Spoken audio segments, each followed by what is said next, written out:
వేడి వేడి అన్నం మీద కమ్మని పప్పు కాచింది. హాయ్ ఫ్రెండ్స్, లాస్ట్ టైం మన ఛానల్లో ఫస్ట్ టైం వీడియో పెట్టినా కానీ మంచి రెస్పాన్స్ వచ్చింది. ఫ్రెండ్స్ చాలామంది అయితే నన్ను రిక్వెస్ట్ చేస్తున్నారు ఫుల్ కిచెన్ టూర్ చేయమని. సో కిచెన్ టూర్ అని కాదు, ఇవాళ అయితే కుకింగ్ చేస్తూ వీడియో తీశాను అనమాట. ఇవాళ నేను చేస్తున్నది వచ్చేసి టేస్టీ అండ్ హెల్దీ పాలకూర పప్పు అండి. చాలా చాలా టేస్టీగా ఉంటుంది. పెళ్ళిళ్ళల్లో మనం తింటుంటాం కదా, అలా ఉంటుంది. చాలా బాగుంటుంది. ప్లస్ నేను మట్టి పాత్రలో వండుతున్నాను కాబట్టి టేస్ట్ అనేది ఇంకా కొంచెం డబుల్ అవుతుంది. సో దానికోసం అనేసి నేను ఫ్రెష్ పాలకూర తీసుకున్నానండి, ఆర్గానిక్ది.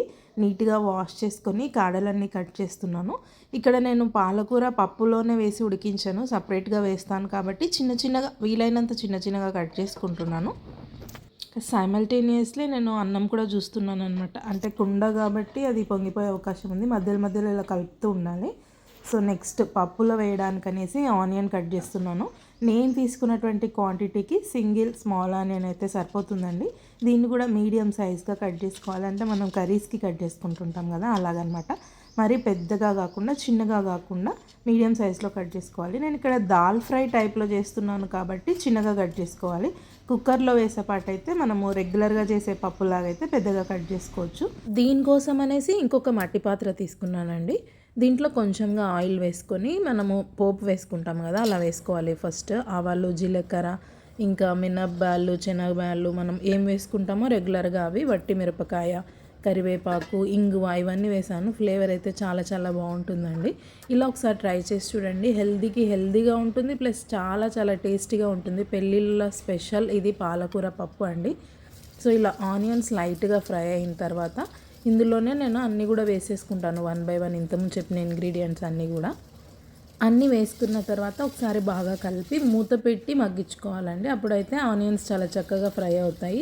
ఇది దాల్ ఫ్రై లాగా చేస్తున్నాను కాబట్టి టేస్ట్ అయితే చాలా బాగుంటుంది. నా మాట నమ్మండి, ఒక్కసారి ట్రై చేసి చూడండి. చాలా చాలా టేస్టీగా ఉంటుంది. పాలకూర పప్పు అంటే అంత టేస్టీగా ఉండదు అనుకుంటాం, కానీ ఇలా ఒకసారి ట్రై చేసి చూడండి.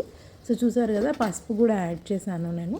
తర్వాత టేస్ట్ కోసం అనేసి రాక్ సాల్ట్ యాడ్ చేస్తున్నాను. నెక్స్ట్ చిన్న చిన్నగా కట్ చేసి పెట్టుకున్నటువంటి పాలకూర కూడా వేసి చక్కగా కలుపుకొని మగ్గించుకోవాలండి. మూత పెట్టుకున్నట్టయితే మనకి మెత్తగా ఉడికిపోతుంది. సో కాసేపటి తర్వాత అయితే నేను ఇందులో పచ్చికారం వేస్తున్నాను. అందులో నేను కొంచెం జీలకర్ర, ఇంకా ఒక 3 వెల్లుల్లి వేసుకొని మిక్సీ చేసుకున్నానండి. తర్వాత ఇంగువ యాడ్ చేస్తున్నాను. ఇంగువ ఫ్లేవర్ అయితే ఇందులో అల్టిమేట్ అండి, అస్సలు మిస్ అవ్వద్దండి, చాలా చాలా బాగుంటుంది. సో ఇప్పుడైతే నేను ఆల్రెడీ పప్పు ఉడికించి మెదిపి పెట్టుకున్నాను, అదైతే ఇందులో యాడ్ చేస్తున్నాను. కొంచెం ఎక్స్ట్రాగా వాటర్ కూడా యాడ్ చేయాలి.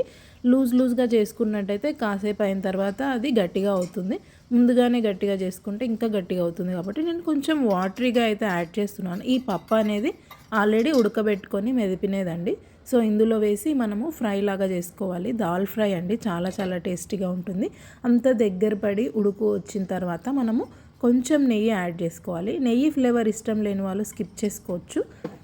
యాక్చువల్లీ వీడియోలో అయితే క్లిక్ మిస్ అయింది. నేను ఇందులో చింతపండు రసం కూడా వేశానండి. మీ టేస్ట్ని బట్టి మీరు ఏ రకంగా అయినా కానీ తయారు చేసుకోవచ్చు. నేనైతే ఇలా తయారు చేశాను, చాలా చాలా టేస్ట్గా వచ్చింది. ట్రస్ట్ మీ, మీరు ఒకసారి ట్రై చేసి చూడండి. ఎలా వచ్చిందనేది నా కామెంట్ బాక్స్లో తెలియజేయండి. చాలా చాలా టేస్టీగా ఉంది. సో ఫైనల్లీ వేడి వేడి పాలకూర పప్పు అండ్ అన్నం అయితే రెడీగా ఉందండి. నచ్చితే లైక్ చేయండి. Thank you for watching. Keep watching and support our channel. ఇంకా మీకు ఏమైనా వీడియోస్ కావాలంటే నా కామెంట్ బాక్స్లో తెలియజేయండి. నేనైతే అప్లోడ్ చేయడానికి ట్రై చేస్తాను. Thank you for watching. Bye bye.